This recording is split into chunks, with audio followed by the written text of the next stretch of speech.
오늘 나누실 하나님의 말씀은 시편 136편의 말씀인데요. 9절까지만 읽도록 하겠습니다. 준비되셨죠? 예.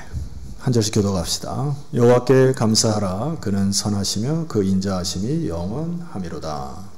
수리 중에 뛰어난 하나님께 감사하라. 그 인자하심이 영원하미로다. 주들 중에 뛰어난 주께 감사하라. 그 인자하심이 영원하미로다. 홀로 큰 기이한 일들을 행하시는 이에게 감사하라. 그 인자하심이 영원하미로다. 지혜로 하늘을 지으신 이에게 감사하라. 그 인자하심이 영원하미로다. 땅을 물 위에 펴신 이에게 감사하라. 그 인자하심이 영원하미로다. 큰 빛들을 지으신 이에게 감사하라. 그 인자하심이 영원하미로다. 해로 낮을 주관하게 하신 이에게 감사하라. 그 인자하심이 영원하미로다. 같이 읽겠습니다. 달과 별들로 밤을 주관하게 하신 이에게 감사하라. 그 인자하심이 영원하미로다. 아멘. 오늘은 맥추감사절로 지내는데요. 하나님께서 절기로 반드시 3번은 올라가야 된다. 그래서 6월절, 맥추절, 장막절 이렇게 하는데 왜 그럴까요? 인생이 타락된 본성으로는 자꾸 감사가 안 나와요. 그리고 불평과 원망이 있으니까 하나님이 장치를 두셔서 감사의 모드로 이제 바꾸는 것들이 이 절기의 교육이다 이렇게 생각을 해요. 이 절기의 교육은 사실 이제 축을 바꾸는 것이다라는 생각이 듭니다. 지난주에 말씀드렸던 것처럼 인생은 나도 모르게 자꾸 성취와 성공하는 데에 마음을 빼앗겨요. 그러니까 그 축으로 인생을 하다 보니까 막 자기 뜻대로 되거나 인생을 성공하거나 많이 벌어들이거나 하면은 막 어깨가 쭉쭉 올라가고 목이 곧아지다가 조금 실패하거나 또 낭망하거나 뭐 또 좌절하게 되면 그냥 확 다운됐다가 막 그렇게 살아가는데 그게 축을 잘못 둬서 그러거든요. 지난주에 말씀드렸듯이 우리가 축을 어디다 두라 했죠? 존재값입니다. 하나님께서 여러분 하나님 형상으로 여러분을 만드시고 아주 독특하게 그리고 심혈을 기울여 빚으신 하나님의 작품으로 살아간다는 거, 그게 축으로 될 때 우리는 뭐 어려움이 없는 게 없겠지만은 그래도 하나님의 자존감으로 우리 인생의 자신감으로 또 살아갈 수 있는 것이 신앙의 축이다 이렇게 말씀드렸습니다. 목사님 알긴 아는데 그게 잘 안 돼요. 그럴 수 있고 너무 쉽게 제가 여러분 말씀드리는데 쉬운 걸 적용하기가 더 어렵지 않습니까? 한 가지 예를 들어 볼게요. 제가 청년 때 이 세상의 그 행복 지수를 나라마다 이렇게 등급을 매긴 적이 있습니다. 그래서 저는 그때 듣도 보지도 못했던 나라가 세계 행복 지수 1위였는데 혹시 기억나는 분 계십니까? 방글라데시, 방글라데시도 상위권이었고 부탄이라는 나라가 상위권에 랭크되어 있어요. 부탄 어디 있는지 알아요? 네. 가스가 아닙니다. 이 부탄이라는 나라가 세계 행복지수의 거의 탑 랭크에 되어 있는데 최근에 완전히 떨어졌어요. 이유가 뭔지 아십니까? 전 세계에 SNS가 퍼져서 핸드폰을 들고 다니는 부탄 사람들이 전 세계 사람들이 무엇을 먹고 어디에 자고 어떤 형식이라는 비교하기 시작한 거예요. 비교하다 보니까 아니거든요, 이게. 그러다 보니까 행복지수가 쭉 떨어져 있습니다. 여러분 신앙에서 참 조심해야 될 것은 내가 무엇을 소유하고 무엇을 가졌는지 그게 너무 중요한 것이 아니고 내가 하나님 앞에 어떤 존재인지 내가 누구인지 이게 더 중요하다는 얘기입니다. 그래서 그것을 심어주는 것이 신앙교육이다 이렇게 말씀을 드렸는데 동의하십니까? 한 가지 글을 여러분에게 공유를 할게요. 화면을 보시고 읽어주시면 감사하겠습니다. 시작. 겸손이란 자신을 낮게 생각하는 것이 아니라 당신에 대한 생각을 적게 하는 것입니다. 예, 많은 생각들을 하게 해요. 우리는 겸손하게 한다라고 했을 때 자꾸 뭐 자기를 낮게 평가하거나 이런 게 아니고 자신에 대한 생각을 적게 하는 것이다. 이게 이제 순전한 기독교에 나온 한 문장인데 상대적으로 우리가 자꾸 자기가 묵상하고 자기의 생각을 하게 되면 교만하게 되어 있다는 얘기죠. 그러니까 자기 자신을 하나님께 비추고 이렇게 계속 말씀드리지만 축을 옮겨야 된다는 얘기입니다. 하나님에 대한 생각, 하나님의 뜻, 하나님의 생각으로 나를 비춰보고 이런 것들을 계속 훈련을 하셔야 되는 건데, 제가 학창시절에 그 경건의 시간을 훈련할 때, 지금 우리가 매일 성경으로 아침 교육을 이제 훈련을 하는데, 매일 성경 속에서도 항상 우리가 두 가지 패턴으로 가죠. 첫 번째는 하나님이 누구신가를 계속 묵상을 하죠. 그래서 그 본문 안에 하나님이 누구신가. 두 번째는 뭘 적용하죠? 그러면 이 말씀을 어떻게 살아낼 것인가. 이게 이제 두 가지 추구 아닙니까? 근데 저는 그것이 맞다고 봐요. 때로는 학창시절에 그 본문을 읽었는데 하나님이 누구신지 발견을 못하겠어요. 근데 고집스럽게 거기에서 뭐라도 발견해내고 막 좀 고통스러웠던 적이 많이 있습니다. 근데 그게 훈련이 되어진다고 하는 것은 자꾸 우리의 생각이나 마음의 축을 하나님께 두어야 된다라고 하는 관점에서는 굉장히 옳다고 저는 바라보게 됩니다. 그래서 오늘 시편 136편도 그런 관점에서 우리가 좀 해석해 보려고 하는데, 시편에 이제 120편에서 134편까지가 보면은 순례자들이 이제 그 예루살렘을 향하여 1년에 3차례는 꼭 올라와야 됩니다. 특별히 남자들은. 그래서 그 올라오면서 드리는 노래인데, 오늘 135편, 6편, 7편은 성전에 도착해서 드리는 노래인 것이거든요. 그러니까 이게 왜 중요하냐면은, 여러분 사실 제가 오늘 뭐 아침에 걸어오면서 그 수많이 이제 저는 도덕파크에서 내려오니까 또 산으로 올라가는 행렬들을 많이 좀 보게 되지 않습니까?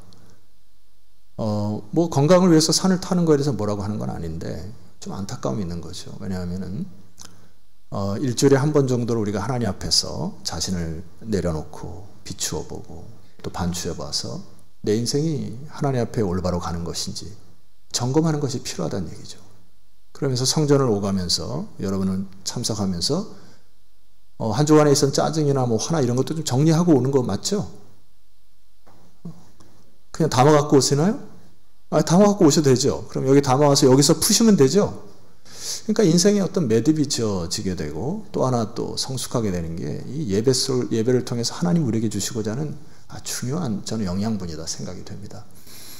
개인적으로는 지난주 그 복음과 도시 수련을 다녀오면서 개인적으로 많은 도전이 있었고, 그리고 이제 최종원 교수님이라는 분이 기독교와 역사의식이라는 세미나를 통해 가지고 사실 오랜만에 역사 공부를 좀 했는데 머리에 쥐가 나는 줄 알았는데, 역사 강의를 쭉 듣다가 보니까 이 교회의 역사를 통해서 하나님 무엇을 이루고자 하시는가에 대한 메시지가 저에게 들리는 거예요. 그러니까 점점 교회가 규격화되거나 제도화되거나 했을 경우에 목회자들이 그것을 개혁해야 되거든요. 근데 내가 나를 비춰볼 때 내 메시지가 상품화되지 않았나 이렇게 비춰보기도 하고, 우리 교회가 제도화되지 않았나 이런 것을 반추해보기도 하고 했던 굉장히 좋은 시간이었습니다. 다 좋았는데 제주도에서 수련했는데 바닷가를 못 나갔다는 거예요. 끝나고 나니까 밥 먹고 서로 대화하고 세미나 나고 어디 잠깐 갔다 오고 또 모여서 교회를 위해서 얘기하고 했는데 바닷가를 좀 그 아름다운 바닷가를 걸었어야 되는데 이런 마음 가지고 이제 비행기를 다시 타고 돌아왔습니다. 근데 목회자에게도 굉장히 중요한 시간이었죠. 함께 모여서 목회를 점검하고 어떻게 하면 주님께 영광을 돌리는 교회가 할지, 이게 오늘 이 136편의 시인들이 오면서 하나님 앞에 드리고자 하는 그 매듭이 지어진다는 얘기입니다. 그래서 이게 첫 소절이 너무나 중요한데 사실 첫 소절 가지고 오늘 설교 선포하고 끝내고 싶어요. 마음 한 구절에. 자, 우리 1절 한번 선포하고 여러분의 반응을 보도록 하겠습니다. 자, 1절 시작. 여호와께 감사하라. 그는 선하시며 그 인자하심이 영원함이로다. 예, 이게 뭡니까? 순례자들이 막 모여서 예루살렘에 딱 도착해서 과거의 모든 삶들을 다 뒤로하고 축을 이제 올리는 거죠. 축을 하나님께 딱 드리고 자기 인생을 이렇게 쫙 보니까 첫 번째 할 게 뭐밖에 없다? 감사밖에 없구나. 그래서 선포하는 거예요. 이게 여호와께 감사하라. 그는 선하시고 인자하심이 영원한 분이시구나. 여러분, 인간은 선할 수가 없어요. 타락된 존재입니다. 예전에 우리 원로 목사님이 늘 얘기하셨던 것은 비탈길의 새로운 수레처럼 우리는 늘 타락된 길로 막 가려고 하는데 성령으로 기도하여 이게 하나님의 right way, 올바른 길로 가야 된다. 저는 동감하는 바입니다. 자기 중심적으로 생각을 하거나 여호와를 잊어버리거나 방향을 잃어버리게 되면 내 삶 속에서 불평과 원망이 터져나올 수 없어요. 근데 신앙이라는 게 뭐죠? 다시 여호와 중심으로, 하나님 중심으로 우리의 삶의 축을 회복하여 하나님께서 지금까지 인도하신 모든 것들을 바라보니까 감사가 터져나오더라. 그게 우리의 신앙 고백 아닙니까? 이 시인이 뭘 감사해요? 여호와의 선하심. 두 번째, 여호와의 인자하심. 선하심은 제가 좀 이따 말씀드릴 텐데, 여기 인자하심이라고 하는 단어는 저는 이제 휴가 때마다 어디를 가냐면은 그 강이 있는 산을 가게 됩니다. 그래서 산을 항상 끼고 휴가를 가는 편이에요. 왜냐하면 산을 가면 굉장히 저는 마음이 편해지고 또 신앙이 좀 회복되기도 하고 막 그래요. 그래서 산에 가면서 떠오르는 그 복음성가가 하나가 있어요. 불려드려요? 네, 별로 반응이 시원치 않아서 안 할게요. 그 단어가 어떻게 되냐면, 그래도 불러드릴게요. 주님은 산 같아서 여전히 그 자리에 계셔. 그 다음 단어가 뭐죠? 눈을 들면 보이리라 날 위한 그 사랑. 굉장히 은혜가 있죠. 저를 보거나 옆 사람을 보면은 시험에 들고 어려운데 주님께 시전을 고성하니까 주님은 여전히 산과 같이 자기의 존재감을 나타내시고 그의 인자하심으로 영원히 다스리는 그분이 계시기 때문에 마음이 너무나 기쁘죠. 그분의 인자하심, 이 헤세드는 산과 같아서 여전히 우리에게 존재하시고 끊임없다라는 게 너무나 감격스럽죠. 그분이 우리의 아버지 하나님이십니다. 예. 뭐 아멘 안 하셔도 괜찮아요. 저는 억지로 아멘 하라고 하고 싶지 않아요. 지난주 제가 수련회를 주일날 다녀왔는데 말씀을 전했는데 한 두 분이 너무 아멘을 크게 해가지고 까먹었어요, 중간. 그래서 적당히 아멘 하셔야 되고요. 근데 너무 아멘 안 하고 그냥 이렇게 침울하게 있다가 하면 본인 손해예요. 그러니까 좀 이따 내가 말씀 선포할 텐데 말씀 선포할 때 아멘이라 조그만 소리라도 하세요. 여러분 영혼을 위해서 좋습니다. 이 시편 136편에 총 26절로 되어 있는데 제가 말씀을 쭉 묵상하다 보니까 계속 반복되는 구절이 있는데 주님의 선하심은 반복이 안 돼요. 그 뒤에 보니까 주의 인자하심이 영원합니다. 이렇게 반복이 되죠.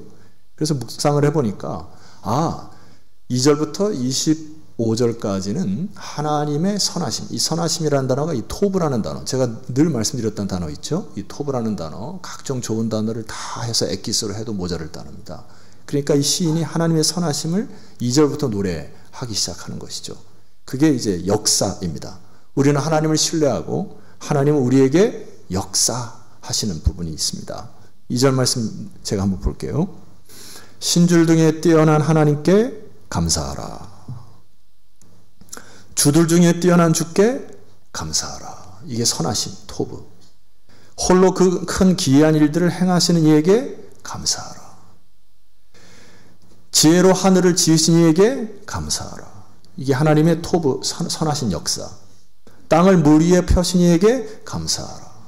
큰 빛들을 지으신 이에게 감사하라. 해로 낮을 주관하신 이에게 감사하라. 달과 별들로 밤을 주관하게 하신 이에게 감사하라. 지금 시인이 뭐에 시야가 고정되어 있죠? 하나님의 천지 창조에 그의 마음과 생각이 완전히 빼앗겨 있습니다. 무엇을 노래하고 있습니까? 하나님의 천지 창조의 피조물을 보고 노래하는 게 아니에요. 그 역사를 이루신 하나님이 도대체 그 천지 창조를 왜 하셨냐? 그걸 보니까 하늘의 무별을 보고 바다를 보고 산을 보고 막 보는데 결과적으로 하나님의 관심과 사랑이 누구였냐 이거예요. 여러분 누구였을까요? 저와 여러분입니다. 이 모든 것을 지은 목적이 하늘을 펴시고 기이한 일들을 행하시고 물들을 내시고 이 했던 모든 것들이 초점이 어디냐면 저와 여러분이라는 얘기예요. 저와 여러분을 위해서 이 모든 작품들을 창세전부터 준비하시고 계획하시고 여러분들에게 주고자 하는 그 기쁨과 감사에 이 모든 것들을 하나님이 다 허락하신 게 뭐라고요? 저와 여러분을 위해서 만드셨다는 이 시인의 관점 회복하니까 여호와께 감사하라. 이게 속에서 터져 나오는 거거든요. 어느 유대인이 한 신학자와 대화를 할 때 한 신학자가 질문합니다. 유대인들이 보는 성경의 관점은 어떻습니까? 그랬더니 한 유대인이 놀라운 대답을 내놨는데, 성경은 창세기 1장 1절과 나머지입니다. 이렇게 대답을 했대요. 창세기 1장 1절에 유대인들은 하나님의 천지 창조의 목적, 하나님의 형상으로 지으심을 받은 모든 것이 다 담겨 있고, 1장 2절부터 이하는 하나님이 그것을 설명하기 위한 책이다, 이렇게 얘기를 하는데 굉장히 인사이트가 있어요. 그래서 천지 창조에 대한 부분을 제가 주중에 좀 글도 있고 동영상도 여러 가지 봤는데, 제가 일전에 이제 학교에서 배웠던 그 단어를 조금 다시 연구를 해봤는데, 여러분이 소개 한번 해보겠습니다. 예. 창조하다라고 하는 이 단어, 아시다시피 바라라고 하는 단어인데, 이 바라라고 하는 단어가 소위 좀 더 설명드리면, 여러분이 아시는 대로 이게 이제 영어의 make와의 단어도 차별이 있습니다. 예레미야에 보면 토기장이가 짓다, 이렇게 진흙으로 빚다, 이런 뜻이죠. 이것과 또 차별이 있어요. 이게 이제 야짜르라고 하는 단어인데, 여기 바라라고 하는 단어는 create라는 단어로 주어가 하나님일 경우에만 쓰여지는 단어입니다. 태초에 하나님이 천지를 창조하시다, 바라. 하나님이 남자와 여자를 창조하신다, 그때 쓰는 단어 바라라고 하는 단어예요.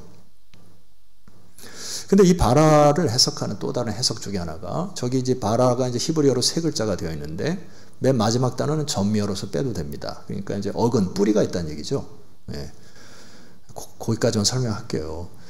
저기 보면 이제 앞에 그 히브리어 이상한 단어 두 가지가 있는데, 저게 이제 어근입니다. 그러니까 저 어근에서 동사와 명사가 다 나오는 거예요. 근데 저 바르라고 하는 단어는 아들의 의미가 있다는 얘기입니다. 그러니까 창조하다라고 하는 동사인데, 저 어근은 뭐가 뜻이 있다고요? 아들의 의미가 있어요. 그러니까 가만히 이 단어를 묵상을 해보니까, 하나님께서 천지 창조하신 목적이 뭐냐? 우리를 자녀 삼기 위하여서 만드신 것이다. 그러니까 하나님과의 자녀는 뭐예요? 여러분 부모 세대가 지금 많이 이제 저와 있는데, 부모 세대가 사랑하는 이 자녀 세대에게 사랑이 여러분 억지로 됩니까? 그게 안 되거든요. 제 아들이 지금 군대 가 있는데 일주일에 생각이 날까 안 날까요? 나 안 하고 싶어. 안 하고 싶은데 자동적으로 생각이 나고 기도가 돼요. 우리 청년부 아이들이 해외에 나가 있다 그러면 자동스럽게 기도가 됩니다. 이게 부모의 마음이고, 여러분의 자녀를 키울 때가 키가 작든 크든 살이 찌든 다 관심 가죠. 네 인생 네가 알아서 살아. 나는 그냥 내 인생 그러는 부모 있어요, 없어요? 거의 못 봤어요. 얘가 학교 가서 공부를 좀 잘하면은 교만할까, 또 못하면은 낙담할까, 친구 관계가 깨어지면 어떻게 가서 도와줄까. 이게 부모 마음 아닙니까? 그러니까 이게 헤세드라고 하는 이 단어가 하나님께서 아버지 사랑으로 자녀에게 부음받아요. 성경에 이렇게 표현이 되어 있거든요. 근데 부모의 사랑은 온전하지가 않은데, 하나님의 이 헤세드는 오토매티컬리, 자동스럽게, 자연스럽게 그냥 부음받는다는 거예요. 그러니까 하나님께서 이 땅에 이제 사람을 만드시고 하나님의 형상을 지으시고 하나님의 사랑을 붓기를 원하셔서 뭘 만들기 원하셨다는 거예요? 하나님 안에 패밀리, 가족을 만드시기 원하셨다는 얘기입니다. 이게 바라의 역사라고 하는 것입니다. 그런데 죄가 들어와 이게 관계가 깨져버린 것이죠. 그러니까 관계가 끊어진 거니까, 위로부터는 하나님의 은혜와 사랑을 경험하지 못하니까 인생이 어떻게 망가지냐면은, 보세요. 로마서 1장 21절 말씀 보시면 좋겠습니다. 이 부분 함께 읽어볼까요? 예, 읽읍시다. 시작. 하나님을 알되 하나님을 영화롭게도 아니하며 감사하지도 아니하고 오히려 그 생각이 허망하여지며 미련한 마음이 어두워졌다 했습니다. 하나님의 사랑을 깨닫지 못하고 관계가 끊어지다 보니까 네 가지의 현상이 나타납니다. 하나님을 영화롭게 하지도 아니한다. 무슨 말이죠? 하나님께 예배자로 서지도 아니한다. 두 번째, 감사치도 아니한다. 감사가 입에서 사라지는 것입니다. 세 번째는 생각이 허망해진다. 생각이 어리석어진다. 그러니까 세월을 낭비하게 된다. 네 번째는 어떤 현상이에요? 마음이 어두워진다. 마음이 어두워지니까 이것은 혼란한 것입니다. 갈 길을 모르는 거예요. 그런 채로 인생을 살아가게 됩니다. 그러다 보니까 관계의 아픔과 상처와 깨짐과 수많은 어려움으로 인생을 그냥 살아가는 겁니다. 자, 그런데 하나님께서 절기마다 너희들이 와서 하나님께 예배를 드리고 마음의 축을 바꾸면서 회복하라고 하는 것이 이제 무슨 이유인지 아시겠죠? 제가 새가족을 우리 교회 새가족들이 좀 많이 와서 거의 매주 이제 새가족 신방을 가는데, 제가 보통 새가족 신방을 가면 이틀이나 3일 전부터 기도로 준비합니다. 그래서 그 새가족에 필요한 메시지를 준비를 하는데, 어제 갔다 왔던 이 새가족들을 위해서 중보하면서는 하나님께서 시편 120편의 말씀을 저에게 주셨어요. 사실 1절 외에는 굉장히 어려운 단어들이 많이 쓰여 있습니다.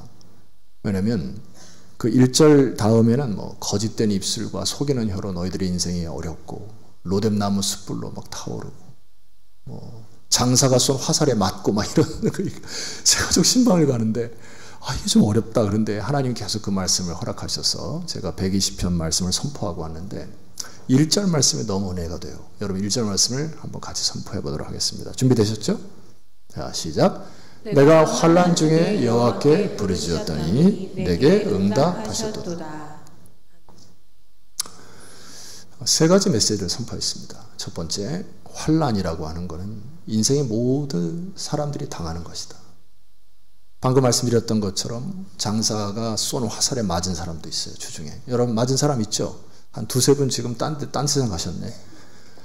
숯불에, 로뎀나무 숯불에 핀 향기에 계속 염장을 지르는 사람들이 있습니다. 막 계속 숯불을 태워서 내 눈 따가운데 상관없이 막 혼자 막 그렇게 옆에서 막 숯불 때우고 막 그런 사람이 있어요.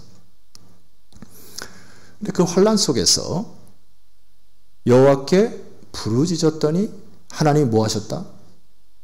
이게 신앙 아닙니까? 그래서 제가 부르짖는 신앙을 회복하라고 말씀을 드렸어요. 부르짖다고 하는 것은 두 가지 해석할 때 있습니다. 첫 번째는 아기새가 어머니에게 밥을 달라고 막 짹짹짹 부르는 소리와 함께, 또 다른 것은 법정에서 자기를 불의함을 받은 사람이 변호하기 위해서 막 소리치는 그 부르짖음입니다. 그런데 그 부르짖음을 듣고 하나님 뭐 하시겠다? 응답하시겠다고 하는 축복의 메시지인 것이죠. 말씀을 전하고 오는데 그 두 분들이 참 사랑스럽고 다시 부르짖는 교를 회복해서 응답하시는 하나님의 역사를 경험하기를 그렇게 기도하고 왔습니다. 여러분, 하나님은 인격적이셔서 예를 들어 어떤 종교에서 자기의 뜻을 이루기 위하여 108배를 해라 라든지, 제가 아라콘에 가서 경건의 척도를 보니까 메카를 향하여 1년에 수차례, 수십 차례, 수백 차례 절을 하고 기도하여 이마가 땅에 부딪혀 여기 이마의 중간에 굳은 쌀이 베길 정도로 메카를 향해서 기도하여 경건의 척도로 삼는 종교와는 달리 우리 하나님은 인격적이셔서 살아계신 하나님이셔서 여러분의 기도를 세미하게 들으시고 응답하시는 하나님, 기도의 입술을 회복하시기를 주님으로 축원합니다. 그 하나님은 선하신 하나님, 토브. 여러분, 제가 4절 이하에 띄엄띄엄 말씀을 좀 선포할 텐데 알아서 아멘 하시든지 아니면 그 인자하심 영원함이로다 하시든지 그냥 했으면 좋겠는데, 이게 하나님은 그의 선하심과 인자하심이 영원한데 그의 선하심을 이루시는 하나님이기 때문에 여러분을 제가 몇 가지를 선포할 텐데요, 이거 한두 개 붙드셔야 됩니다. 그래서 하나님, 제가 이런 문제가 있는데 이거 붙들고 기도할 테니까 응답하여 주옵소서. 기도합니다. 선포합니다. 4절. 기이한 일들을 행하시는 이에게 감사하라. 예, 이게 붙들고 기도해야 돼. 하나님, 모든 것이 막혀 있는데 한 주간 동안에 기이하게 역사하실 주님을 믿습니다. 10절로 넘어가면은 애굽의 장자를 치신 이에게 감사하라. 환난에서 빼어나기 위해 애굽에서의 모든 묶임들을 풀어주신 그 하나님을 보고 기도하시고 감사하는 여러분 되시기를 소망합니다. 11절 12절 이스라엘 그들 중에 인도해 내신 이에게 감사하고 강한 손과 펴신 팔로 인도해 내신 이에게 감사하라. 출애굽이 연상이 되죠. 14절입니다. 이스라엘을 그 가운데로 통과하게 하신 이에게 감사하고 16절 그의 백성을 인도하여 광야를 통과하게 하신 이에게 감사하라. 하나님 아버지, 제가 어려운 이 시절과 광야 같은 것을 통과할 수 있는 힘과 용기를 더하여 주옵소서. 붙들고 기도하시는 것입니다. 21절 그들의 땅을 기업으로 주신 이에게 감사하라. 하나님, 저 지역이 필요합니다. 저 영역이 필요합니다. 직장생활 속에서 저 오더를 따야 됩니다. 하나님, 그 기업을 허락하여 주옵소서. 23절 우리를 비천한 가운데서 기억해 주신 이에게 감사하라. 세상은 성공한 자들만 인정받고 1등만 기억하는 더러운 세상이지만 우리 하나님은 비천한 자들을 기억하시는 하나님이시므로 그 영혼들이 다시 살아나게 하옵소서. 마지막에 큰 은혜의 구절 하나가 있습니다. 우리 25절 26절 읽도록 하겠습니다. 우리 힘차게 같이 읽을까요? 시작. 모든 육체에게 먹을 것을 주신 이에게 감사하라. 그 인자하심이 영원하미로다. 하늘의 하나님께 감사하라. 그 인자하심이 영원하미로다. 마지막 이 시는 마치 24절까지 유대인의 하나님처럼 느껴지지 않습니까? 창세기, 출애굽기, 민수기, 신명기의 역사를 이루신 하나님. 그러나 이 시인의 마지막 결론은 이렇게 얘기합니다. 25절 모든 육체에게 먹을 것을 주신 이에게 감사하라. 유대인은 혈통을, 헬라인은 지식을 자랑하는데 편견을 가지고 인생을 살아가는데 하나님은 모든 민족을 품으시는 하나님이십니다. 그리고 그들에게 먹을 것을 주시는, 1차적으로는 빵을 주시는 하나님이시지만은 이게 이제 레헴이라고 하는 단어인데 이 레헴이라는 단어는 자궁이라는 단어가 있을 수 있고 또 하나는 영의 양식 이렇게 쓸 수가 있습니다. 그러니까 이 시인이 뭘 노래하는 거죠? 우리 하나님은 모든 육체에게 영혼의 양식을 주시는 하나님이십니다.